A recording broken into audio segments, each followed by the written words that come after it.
Muy buenas tardes, queridas amigas, queridos amigos. Estamos aquí nuevamente en una nueva edición de Dos Tercios, el programa que radiografía el proceso constituyente de verdad. Aunque nos han comenzado a imitar, querido Patricio, hay otras, otras conversaciones, incluso eh, varias radios a nivel nacional comenzaron a hacer reflexiones más profundas, no solo informativas, sino del proceso, de la trayectoria de por qué llegamos acá. Pero nosotros estamos contentos porque llevamos hoy día 35 capítulos de eh, Dos Tercios y queda mucho de qué hablar todavía. La fiesta está recién empezando. Y por lo tanto, hoy día vamos a tratar de hacer un programa entretenido y no por eso menos profundo. ¿Cómo estás, Atricio? Yo muy bien, Alejandro, estimados auditores. Claro, tal como tú lo has dicho, 35 programas ya. El día de hoy vamos a instalar nuevamente un tema, un libro para que nuestros auditores puedan también leer temas distintos, digamos, de lo que habitualmente se dice en los programas de televisión o de radio. Alejandro, el 18 de octubre, como fecha emblemática en la historia reciente de nuestro país, es también hablar de furias, de rabia, de frustraciones, de marginación y desencanto, ¿no? 18 de octubre los acabamos de conmemorar hace unos días atrás y de alguna manera esa fecha representa dos caras de una misma moneda. Esta semana, cuando se conmemoró estos 2 años del estallido social, también un sector de la sociedad donde establece ciertas demandas sociales, políticas y económicas, también se proclamó años atrás en este estallido social lo que llamamos nosotros el fin del modelo político, construido con esa constitución de la dictadura militar de Pinochet. También se habló de la crisis del modelo neoliberal con ese perfil psicológico del chileno hiperconsumista, hiperindividualista, ese divorcio entre la macroeconomía y la economía del hogar, que se ha desatado hoy en día en un alto costo de vida y una inflación que también está subiendo día a día.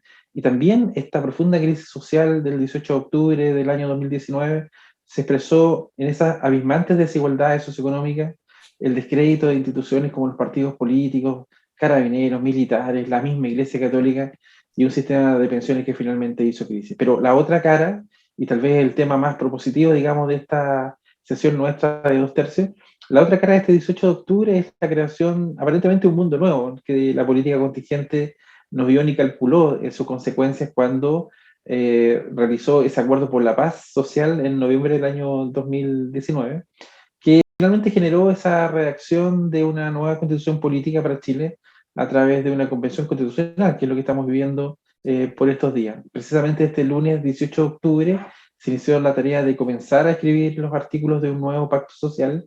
La convención constitucional y la agenda política también vive hoy, día a día, la instantaneidad de la noticia y también lo que reportan los medios de comunicación y las redes sociales. Está, por ejemplo, por estos días se inició la campaña electoral, el tema de Boris perdido en temas cifras macroeconómicas, se habla del cuarto retiro.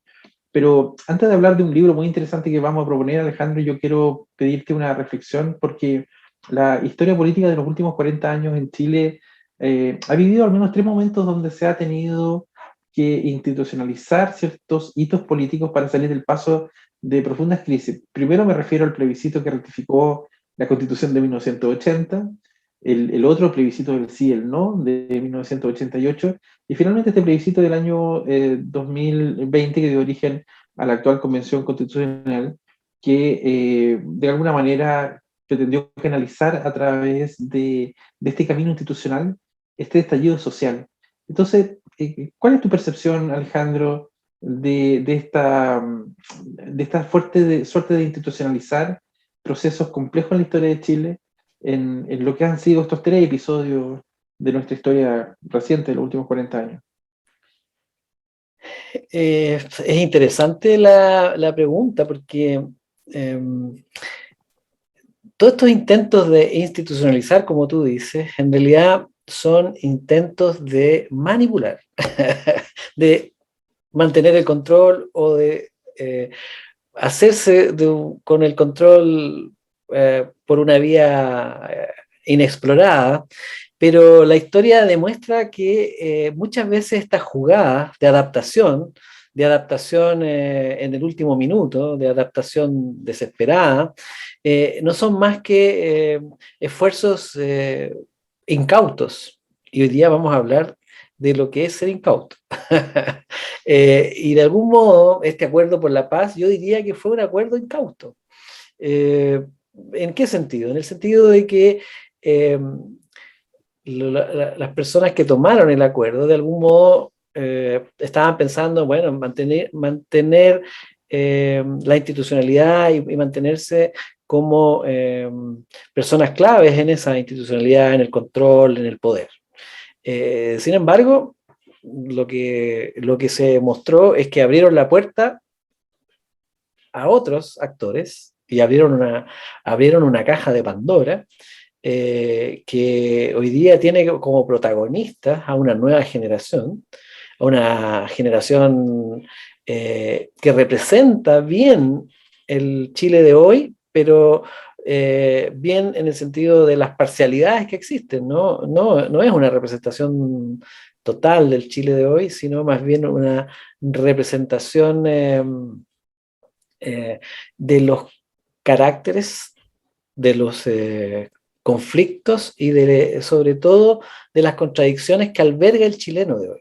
Y eso está muy bien representado en la Asamblea Constituyente, no así una representación política, porque no puede haberla en un país que tiene una abstención, incluyendo el proceso constituyente, sobre el 50%. Y en ese sentido, entonces, lo que, lo que ha de algún modo ha ocurrido con este acuerdo es que ha abierto, como bien dije recién, el camino a nuevas expresiones y por lo tanto hacia consecuencias insospechadas, fuera de control. Hoy día lo que tenemos es un horizonte que no admite pronósticos de qué va a pasar, que de algún modo como hemos visto a propósito de las celebraciones violentas del 18 de octubre, ¿cierto?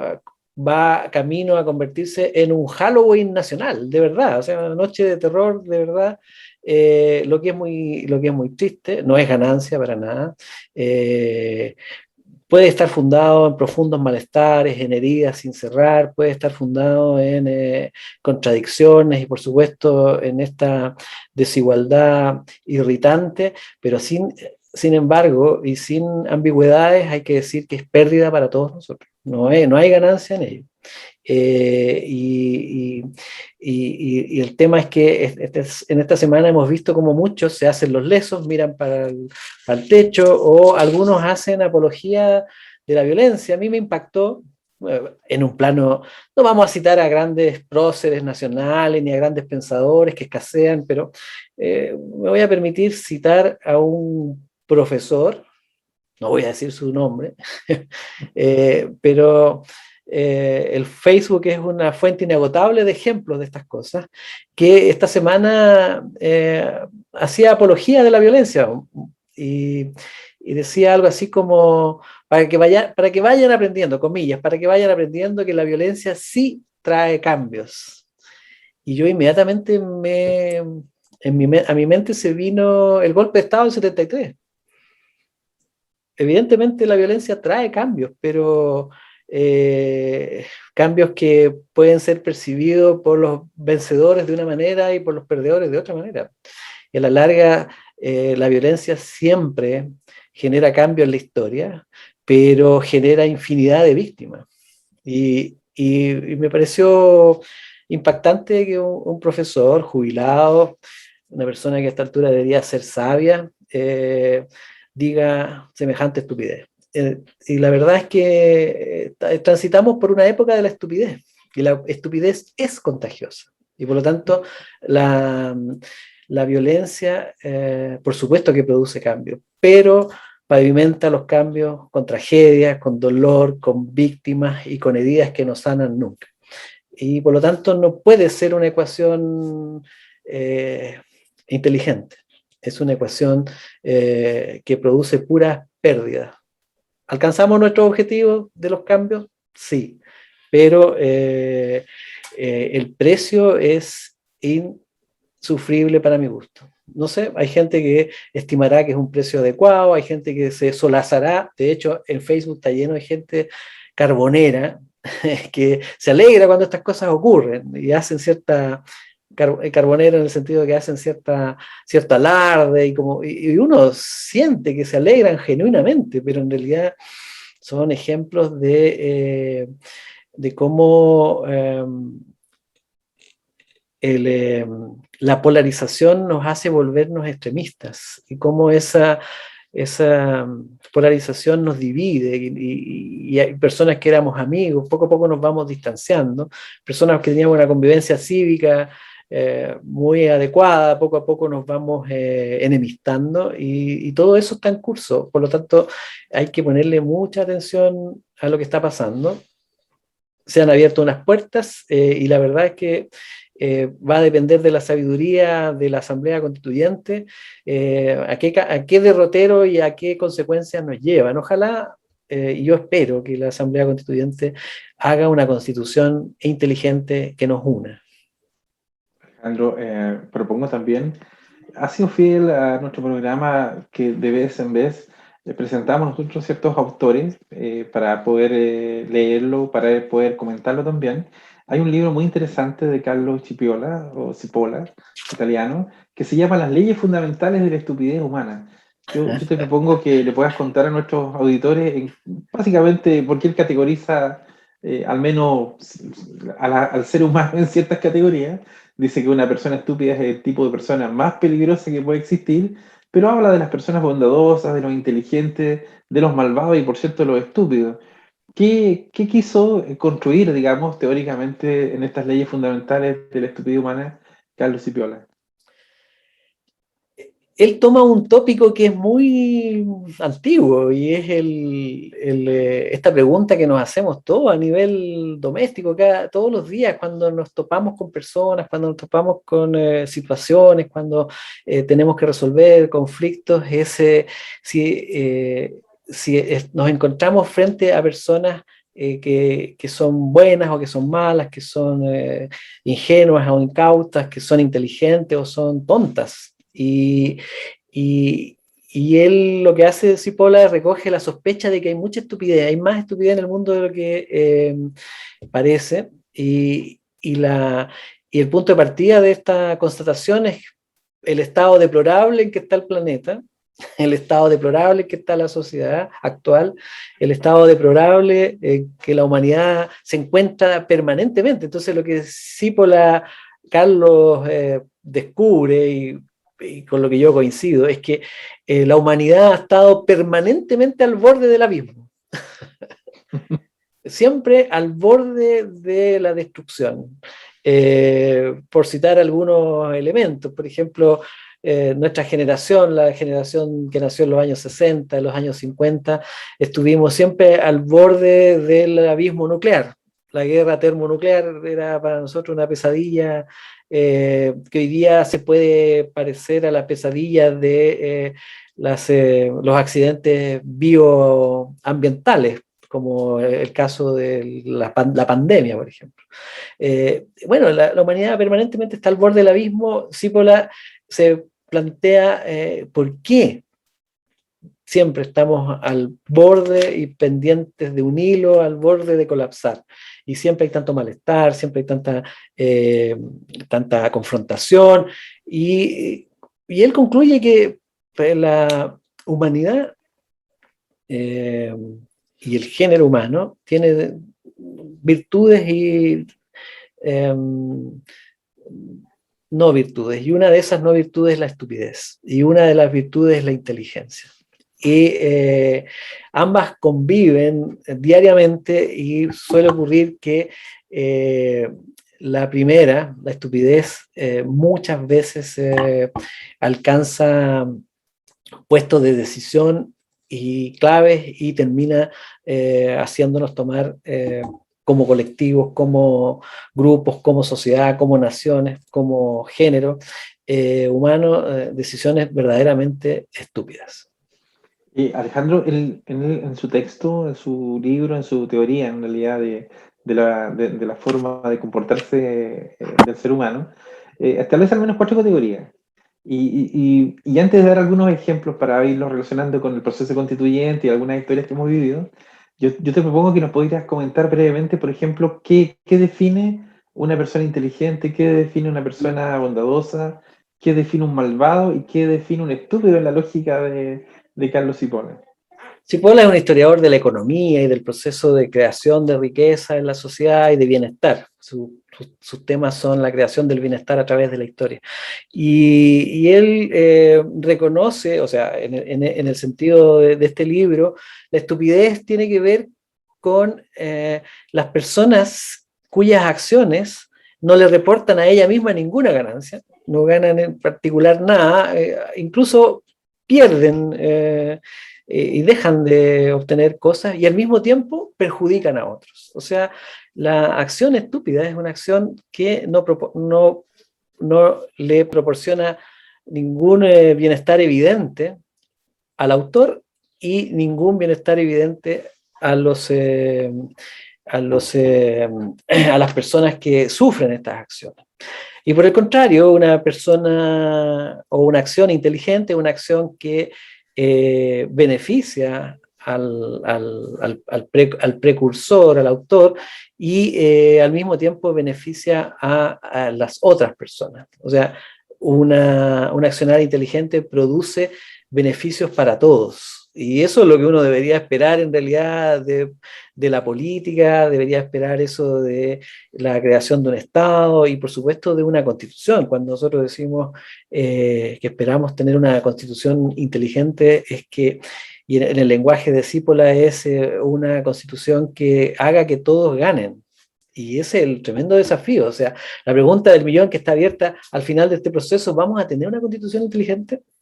Porque están los dos polos de estupidez e inteligencia, pero también hay otros polos más que tienen que ver con el ser incauto e ingenuo.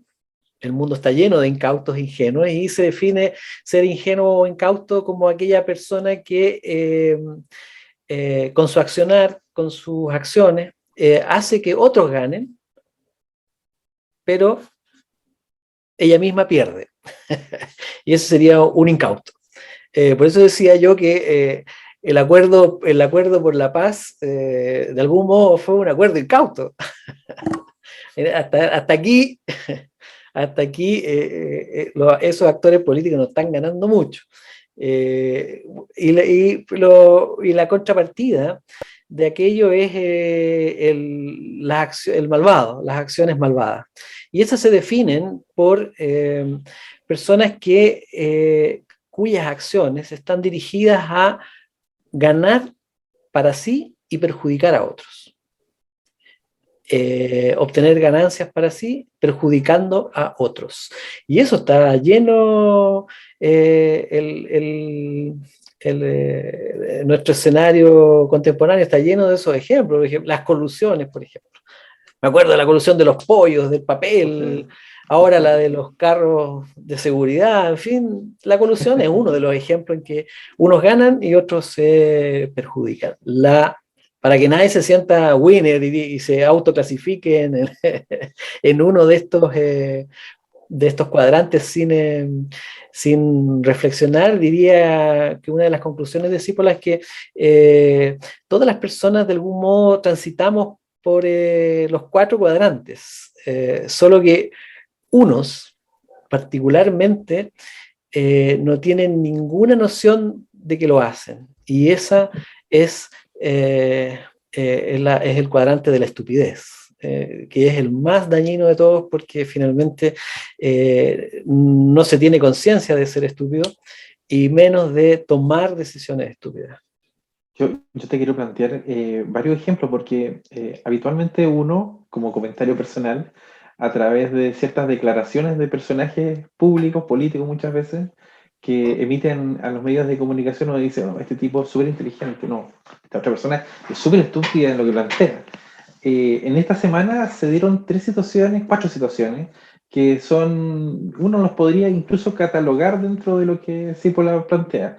Por ejemplo, pensemos en este convencional constituyente Bernardo Fontaine, quien expresó y dio pie para un titular de medio de prensa, dijo que estaba muy convencido que su temor principal de esta convención constitucional es que finalmente se convierta en un Transantiago, fundamentalmente porque ve que la constitución va a tener un exceso de derechos, que puede hacer esta constitución una lista muy parecida a cuando uno se la enviaba al viejito Pascuero, y que además esta constitución de alguna manera tenía un coqueteo con la violencia y cosas por el estilo, ¿no? Que también le siguió en esa misma lógica a Marcelo Aguillo, convencional constituyente también, que decía que nuestra nueva constitución está hermanada con la violencia y de esa manera no va a tener menos destino. Entonces yo te pregunto, Alguien salió a contestarle de inmediato que como la anterior, digamos. claro, entonces, qué hay de inteligente, qué hay de estúpido en esas declaraciones? Porque de alguna manera es comparable con este Transantiago, como ellos dicen metafóricamente. Esta constitución es hija de la violencia porque son palabras fuertes. Entonces, yo pienso en las personas que están escuchando esos comentarios, ¿qué juicios harán de lo que se está trabajando ahí en Santiago? Lo que hay que decir es que todavía no tenemos constitución y por lo tanto es prematuro catalogarla a partir o sea, la constitución es un producto colectivo, ¿cierto? Por supuesto que hay dudas si la inteligencia es colectiva o si los colectivos pueden producir actos inteligentes, pero la experiencia indica que cuando no producen actos inteligentes, lo que producen son actos moderadores o moderados. Y yo creo que en ese sentido todavía es temprano para colocarle un calificativo a lo que se viene. Si uno mira lo que se ha ido produciendo, eh, yo diría que está a nivel de reglamento, a nivel de documentos y de declaraciones, estamos en el nivel de incautos. O sea, el nivel de madurez de la producción en este esquema es de incautos. De la producción, estamos hablando de actas, estamos hablando de reglamentos, estamos hablando de, de documentos oficiales que siempre reducen a un resumen bastante fidedigno de la intencionalidad, pero no así de la fiesta, digamos.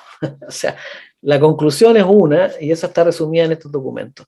La algarabía, el alboroto, la tensión, el jolgorio o la irritación, eso queda en la retina, pero no se traduce a las decisiones. Así que en ese sentido yo diría que el movimiento del proceso constituyente en este momento está a nivel de incauto. Eso quiere decir que nadie sabe para quién trabaja, para decirlo en términos de buen chileno, podría pasar cualquier cosa. Entonces, lo que esperamos es que las decisiones sean inteligentes y que de algún modo todos los chilenos nos sintamos no solo representados, sino que sintamos que ganamos algo en esta, y no solo lo sintamos, porque eso sería fácil lograrlo con publicidad inicial, aunque sea Claro, engañoso, sino a raíz, que lo empecemos a vivir, y eso va a tomar tiempo.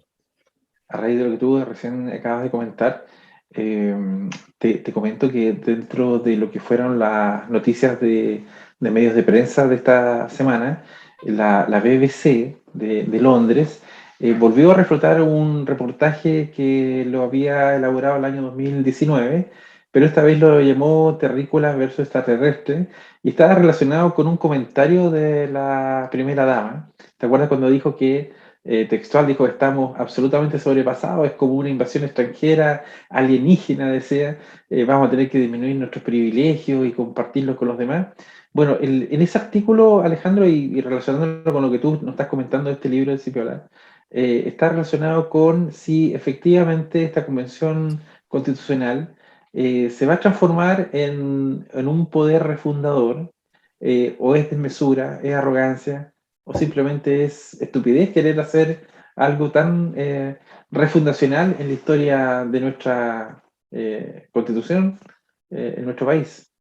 Eso sí, muchas de las declaraciones que se han vertido, muchas son estúpidas. Francamente, tenemos un catálogo de declaraciones estúpidas, pero obviamente no es lo que importa. Eso queda en las impresiones, ¿cierto? Lo realmente importante es que la Constitución va a sobrevivir, va a ser útil y va a transformar el país si es inteligente. O sea, la única legislación que sobrevive, que se legitima ante los ciudadanos por sí misma, es la legislación inteligente, armoniosa, considerada, y que de algún modo proporciona garantías, derechos y beneficios a todos, ¿cierto? Las otras pueden caer en la categoría, o sea, otro tipo de constitución, por ejemplo, unilateral, autoritaria, abusiva, desconsiderada, eso cae en el cuadrante de lo malvado. Eh, la, una constitución buenista, irreal, soñadora, fuera de posibilidades concretas de materializar, caería en el cuadrante de lo incauto, ¿cierto? Y una constitución mezquina, unilateral, abusiva, probablemente sea estúpida porque nos va a perjudicar a todos, y a los firmantes y a los no firmantes. Entonces, esta etapa en la que entramos es de una disyuntiva sumamente seria. El país entra en un momento de absoluta seriedad, y que por supuesto no todos lo entienden así.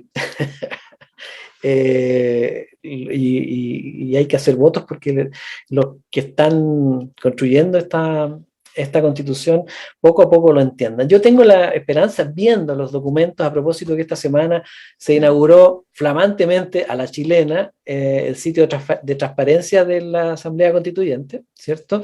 Se inauguró a la chilena, digo, porque faltaban las camillas, faltaban los enfermos,